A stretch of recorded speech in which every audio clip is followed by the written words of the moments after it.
आपने तो मुझे कहा था कि मेरे सारे मसाइल हल हो जाएंगे, मुझे कोई परेशानी छू कर भी नहीं गुजरेगी। तो फिर सारी परेशानियां मेरे हिस्से में क्यों आ गई?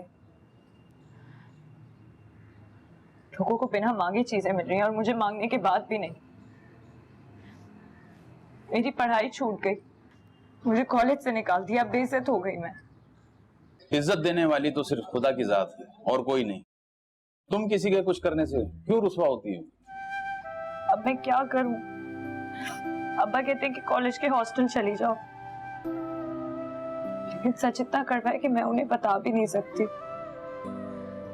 मेरा दिल बहुत घबराता है। तुम्हारा दिल सब कुछ जानता है, वो तुम्हें तैयार कर रहा है आने वाले वक्तों के लिए। तो क्या आने वाला वक्त इससे भी ज्यादा बुरा होगा? मैं दर बदर हो जाऊंगी। दर बदर वो होते हैं जिनके पास खुदा नहीं होता। तुम वहीं जाओगी जहां तुम्हारा रिस्क लिखा होगा। मुझे तो लगता है कि अब मेरे नसीब पे भी ताले लग चुके हैं। इसकी फिक्र तुम क्यों कर रही हो? जिसने तुम्हें पैदा किया है और कुछ उसके ऊपर भी छोड़ दो। देखना तुम्हारा नसीब तुम्हें ऐसी जगह ले जाएगा जहां तुम्हें हर तरफ प्यार, मोहब्बत और खुशियां नसीब होंगी। जब एक जगह किस्मत के दर बंद हो जाते हैं तो अपनी जमीन बदल लेनी चाहिए। देखना जब तुम अपनी जगह, अपनी जमीन बदलोगी तो सब कुछ ठीक हो जाएगा। और तुम जहां जाने वाली हो तुम्हें वहां से बहुत कुछ मिलना है और तुम्हें बहुत कुछ देना भी है। चाहे कुछ भी हो जाए, तुमने अपना यकीन नहीं छोड़ना खुदा पे।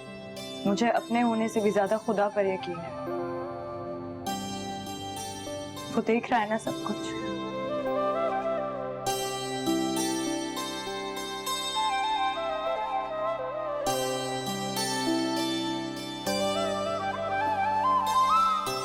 अरे सर, आप गाड़ी में बैठे हैं, आप बाहर क्यों आ गए? देखिए कितनी गर्मी हो रही है, आपकी तबीयत खराब हो जाएगी। मेरी तबीयत को छोड़ें, मुझे लगता है आपकी तबीयत ठीक नहीं है। क्या हुआ? पहले कभी इस वक्त बाहर नहीं निकले क्या? सर आप समझ नहीं रहे हैं, पहले की बात और थी, अब हालात वो नहीं रहे हैं। बस सर ये छोटे छोटे काम मैं कर लूंगा, आप गाड़ी में बैठे जाके। दुआ लेने वाला छोटा नहीं, बहुत बड़ा काम है। वैसे भी जिस पर मुसीबत हो सबका खैरात उसी को करना चाहिए। बहरहाल आप बांटें प्लीज। चलो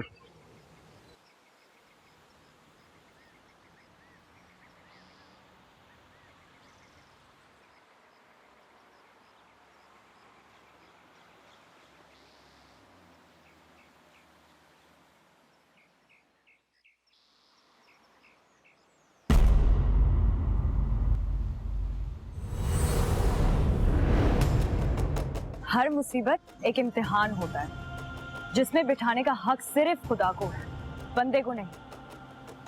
मुझे तो इस मुसीबत में आपने डाल दिया। मैं तो शायद अल्लाह के दर पे कामयाब हो जाऊं, लेकिन आपका क्या होगा? आपकी वजह से मेरे ख्वाब, मेरी एजुकेशन सब बर्बाद हो गया। एक इंसान का दिल दुखाकर हजारों लोगों को खाना खिलाने से आपको माफी नहीं मिलेगी। मेरे ख्याल से आपका दिमाग वाकई खराब है। यूनिवर्सिटी से आप अपनी वजह से निकली, बहस करने के लिए आप आई थी। बेहतर होगा आप जाके अपना इलाज करवाएं, और अगर किसी चीज की जरूरत पड़े तो मेरे दरवाजे खुले हैं सबके लिए। शुक्रिया, लेकिन इलाज की मुझे नहीं, आपको जरूरत है। लेकिन आपकी बदकिस्मती ये है कि तकब्बुर जैसी बीमारी का कोई इलाज नहीं। आपकी एक और भी बदकिस्मती है कि आपके किसी भी कॉलेज या स्कूल में फितरत बदलना या ज़र्फ ऊंचा करना नहीं सिखाते, क्योंकि वो सब हम अपने खानदान से सीख कर आते हैं। आपकी हिम्मत कैसे हुई कि आप मेरे खानदान पर उंगली उठाएं? और जानती क्या आप मेरे खानदान के बारे में? और जान सकती भी क्या है? औकात ही क्या है आपकी? मेरी औकात आपसे तो ऊंची ही है। मुझे समझ नहीं आ रहा आपको किस चीज का घमंड है। क्यों मेरे रास्ते में आ जाती हैं आप अपने आप को बड़ा दिखाने के लिए? क्या क्या चाहिए क्या आपको? मुझे लगता है कि आपके पास देने के लिए बहुत कुछ है, लेकिन लेने वाला कोई नहीं, इसलिए आप यहाँ आए। इंसान इस दर पर हाथ उठाता है तब सब कुछ मिलता है। आपकी भी जिंदगी में कोई कमी जरूर होगी जो आपको कभी ना कभी किसी ना किसी के सामने सर झुकाने पे मजबूर जरूर करेगी। हाथ तो आपके भी खाली होना शुरू हो गए हैं। मेरी तरबियत इस चीज की इजाजत नहीं देती कि मैं औरत के सामने आवाज उठाऊं। इसलिए बेहतर होगा आप चुपचाप यहां से चले जाएं।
रही हैं, पता है ना? क्यों, क्या हुआ? अम्मा ने क्या कहा है अब? यही कि हम लोग मामू के घर जाएंगे और वहां से कभी वापस घर नहीं आएंगे। और ये घर आपका है और आप यहाँ किसी को रहने नहीं देंगी। मेरे पास मुझे बैठो मेरे साथ। मुझे एक बात बताओ, ऐसा हो सकता है कि मैं ऐसा सोचूं? ये घर सिर्फ मेरा नहीं है, हम सबका है। मेरा है, आपका है, गुड़िया का है, अम्मा का है, अब्बा का है। फिर भला मैं कौन होती हूँ आप लोगों को इस घर से निकालने वाली? लेकिन आपी, अब्बा तो कुछ दिनों में जा रहे हैं। अम्मा कहती हैं आप हमारे साथ नहीं जाना चाहती हैं। हम लोग आपके बगैर कैसे रहेंगे? अरे मेरा बच्चा गुड़िया, जो देखो इस तरह रोते नहीं है, ठीक है? और मुझे एक बात बताओ, मैं चाहे आप लोगों के साथ रहूं या ना रहूं, क्या आप लोग मुझसे प्यार करना बंद कर दोगे? भूल जाओगे? बताओ। आपी, अगर आप नहीं होंगे तो हमें पढ़ाएगा कौन, हमारा ख्याल कौन रखेगा? और आपको पता है, जब अम्मा गुस्से में होती हैं, हमें तो स्कूल भी नहीं भेजती और ना ही घर में खाना पकता है। पता है आपकी अम्मा ऐसा क्यों करती हैं? वो इसलिए क्योंकि उनको पता है कि मैं हूं ना आप दोनों का ख्याल रखने के लिए। जब मैं यहाँ से चली जाऊंगी तो वो आपको स्कूल भी भेजेंगी, खाना भी देंगी, बहुत सारा प्यार करेंगी, बहुत सारा वक्त गुजारेंगी आप लोगों के साथ। फिर सब ठीक हो जाएगा, डांटेंगी भी नहीं आपको। लेकिन आपी, आप हमारे बगैर कहाँ रहेंगी? मैं नहीं जानती गुड़िया, मैं यहाँ वहां कहाँ रहने वाली हूँ। फिर किसे पता है? मुझे नहीं पता।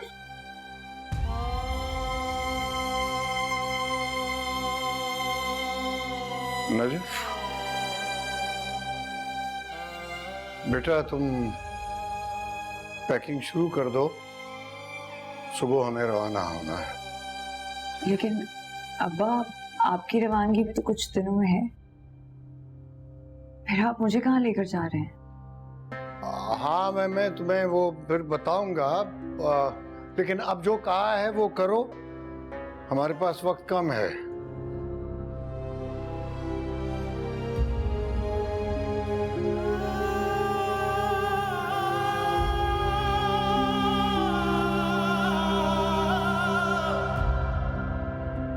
या अल्लाह, इस मासूम पर रहम कर। क्या इसका कोई ठिकाना नहीं?